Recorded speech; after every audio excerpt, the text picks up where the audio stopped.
Jai Hind everyone, good morning to all of you. This is Pooja Upadhyay from Shri Ram Public School. I welcome to you all in Shri Ram Public School online classes. In this chapter, Social Responsibility of the Business and the Business Ethic, today we are going to see the new topic, that is Business and Environmental Protection. Protection of the environment is a serious issue that confront a business manager and decision maker.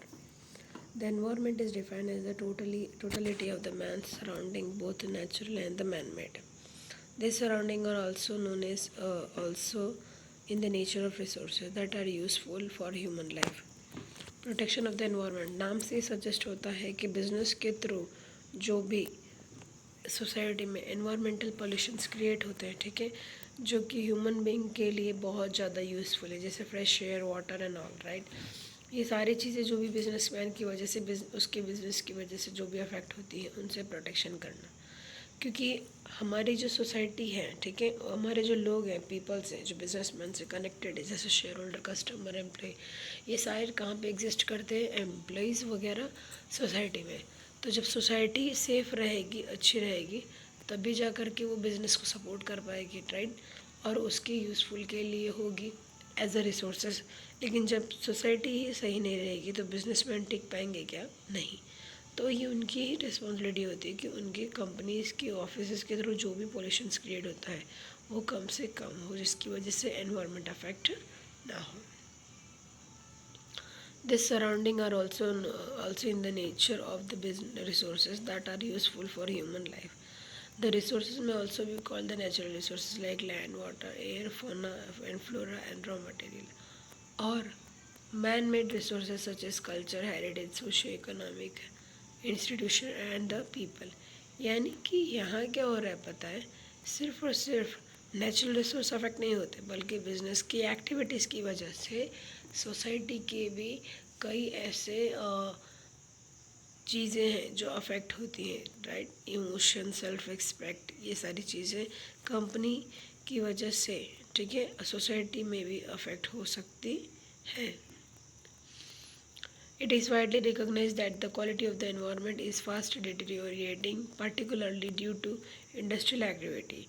This is a common sight around the major cities like Kanpur, Jaipur, Delhi, Panipat, Kolkata, other. In various states of the four country, their emission are seriously affecting the health of the people. Pollution, हम लोग pollution देखते हैं कि हम लोग pollution किसको कहते हैं, right.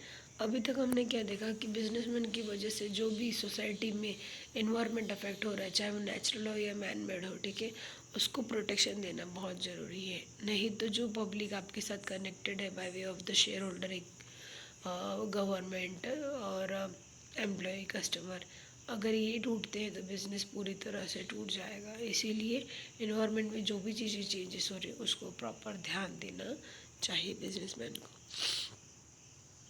Since some waste is inevitable in the use of the material and the energy, the manufacturing face a great challenge in the minimizing the adverse impact of this waste by using the proper technology. Protection of the environment is good for all us.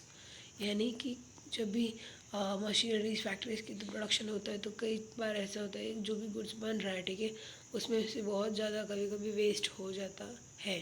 तो उस company के owner क्या try करते हैं कि जितना कम से कम waste हो उतना अच्छा है, और जितना ज़्यादा से ज़्यादा वो रिसोर्स को यूज़ कर सकें, ठीक है। चलिए आगे देखते हैं।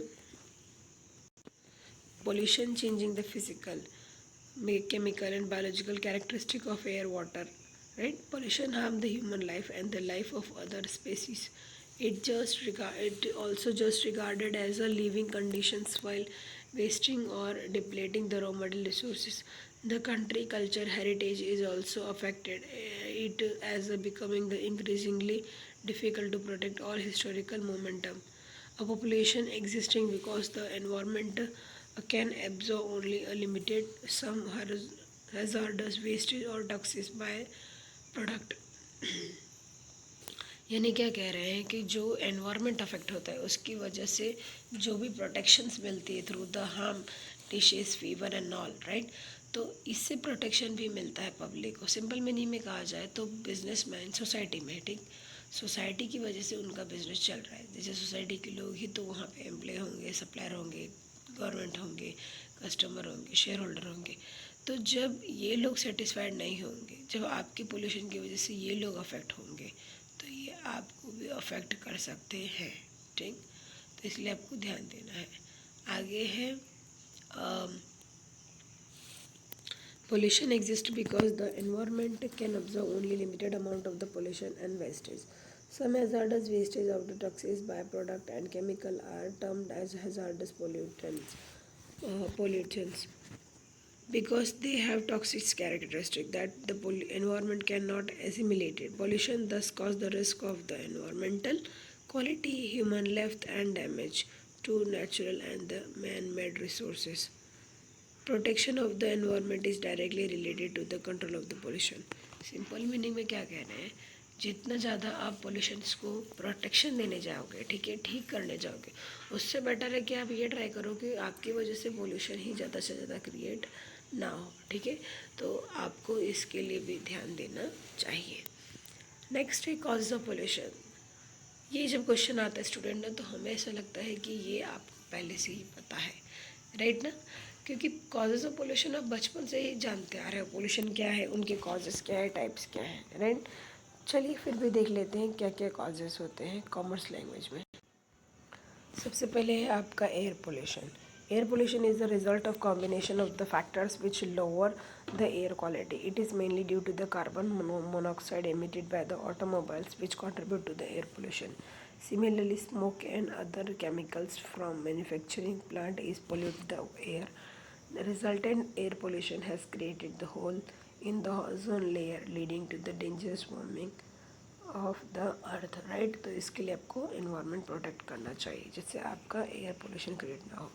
नेक्स्ट है water pollution. Water become the pollutant primarily before from the chemicals and waste dumping. क्या कह रहे हैं, water becoming the pollutant primarily before from chemical and waste dumping. जैसे आप कचड़े कूड़े को डालते हैं तो उसकी वजह से भी आपका पानी अफेक्ट हो सकता है।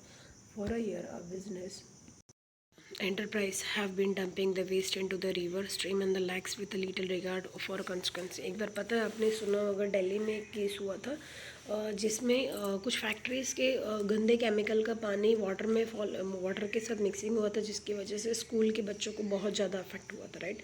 तो जब ऐसे कोई इंसिडेंट होते हैं तो उस बिजनेसमैन के अगेंस्ट में बहुत स्ट्रिक्ट एक्शन लिया जाता है बाय पे थ्रू द गवर्नमेंट, राइट। तो ये सारी चीज़ें ध्यान में देनी है कि आपके बिजनेस की वजह से इस तरह का कोई प्रॉब्लम ना हो, ठीक है। नेक्स्ट है land pollution. Dumping of the toxic waste on a land because the land pollution this damage the quality of the land making it unfit for the agriculture. यानी कि देखिए, आपको पता है जो भी लैंड है वो प्रोडक्टिव है, और आप जानते हैं जो इंडस्ट्रीज फैक्ट्रीज होती हैं वो लोग मोस्ट ऑफ अनप्रोडक्टिव लैंड पे जाने की जगह प्रोडक्टिव लैंड पे ही अपना फैक्ट्री बिल्डिंग वगैरह बना देते हैं, राइट। तो उससे क्या होता है, जो भी वो वेस्ट मटेरियल्स है लैंड पे ओपनली डालते हैं, उसकी वजह से सॉइल का जो फर्टिलिटी लेवल है वो धीरे धीरे ख़त्म हो जाता है, जिसकी वजह से वहाँ के जो फार्मर है उनको बैडली फेस करना पड़ता है, क्योंकि उस लैंड से फिर कोई भी गुड्स का प्रोडक्शन एक्टिविटी नहीं हो पाता, ठीक है। तो इसलिए आपको ये भी ध्यान में रखना है कि जहाँ पर भी आप अपना फैक्ट्री बिजनेस सेटअप किए वहाँ पे जितना हो सके उतना कम से कम लैंड पोल्यूशन किए, और ना करें तो बेटर है, ठीक है। नॉइस पोल्यूशन आपको पता है, cause by the running of the factory and vehicles, it is the causes of the noise pollution. Not merely a source of annoyance, but it also a serious health hazard. Noise pollution can be responsible for many dishes like loss of hearing, malfunctioning of the heart and the mental disorder, right? तो इससे आपको पता है noise pollution से क्या क्या problem हो सकते हैं, मेंटली अफेक्ट हो सकता है, ठीक है।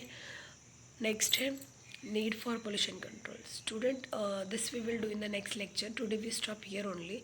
आई होप सो आप लोगों को आज का लेक्चर समझ में आ गया होगा, but still if you having any kind of the doubts so you can ask me in the evening schedule.